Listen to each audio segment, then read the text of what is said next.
Saan o ka lang sir nag-elect bilang presidente sa Gappers Association sa Western Visayas? 2 years pa lang. 2 years na? Bali bago na sa asosasyon pero naka-SIC register na yan. Ang ining Ang asosasyon na mo, naka-SIC register na yan. ang Western Visayas Gappers Association yung mga pila-pila ni Katuig. 2 pa lang ka to. Pero ikaw gali ng tukod sin kahit ikaw presidente subong. Pila ka bilog? Actually wala man ko nila na gin buto, gin-appoint na ko nila nga makapot sa asosasyon.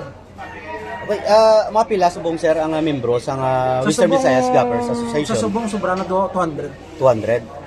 So ang ining mga gapper ni sir nga membro mo may mga ni sila may mga monthly contribution o Wala. Nag-promote ang gapper twice a year or thrice a year. Sa Bulangan naman na yan. Amo na ang amon nga pundo. Amo ng pundo nyo. So tanan gali di subong nga mga Pero may dividendo na kada pabulang namon. So meaning sir diri sa Western Visayas o kung diri sa syudad kag probinsya sang Iloilo pila di ka mga gappers association nag-exist? Sa subong wala naman to mga Do ka mo malang? asosasyon. Sa amo naman na subong na active. So libot yung nigalayang mga bulangan subong pabulang. Tanan. No. So ako na lang nato ng isa sa mga may mga update ka sir kung na saan matapos ang gina-construct subong Auton Cockpit Arena dras Banwas ang Auton.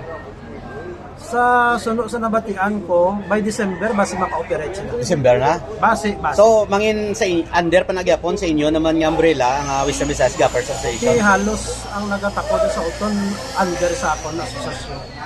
Bali membro ko sila.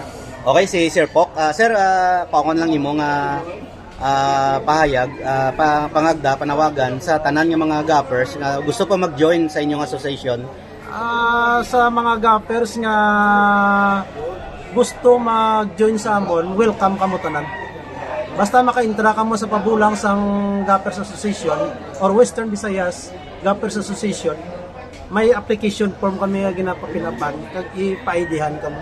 Okay, saan na sir ang specific dates? September 29, force tag, early bird local, 200,000 guaranteed, plus 4 dozen of bulang or tare. To be raffled sa tanan niya may mga entry. Sa din na si Riwato niyo bulangan? Iloilo Coliseum. Iloilo Coliseum. 5,000 lang ang patmani for stock. Ang registration fee sa mga... Hindi, patmani. Patmani. Mo naglaya patmani niya. Dahil may registration, Okay, patmani. doon na. Nagtabi sa buwak. Okay, sir. First time abinaw agin launch na to niyang Bulang is Life sa first promotion na One Cup Derby sa Team El Trio kaga Team Poslak. Sige, sir. Salamat gid kay Sir Pok, no, ang presidente sa Western Visayas Gappers Association. Salamat kay sir. Please follow na lang sa Uwak is Life and Bulang is Life. Follow and share na, sir. Thank you, gid.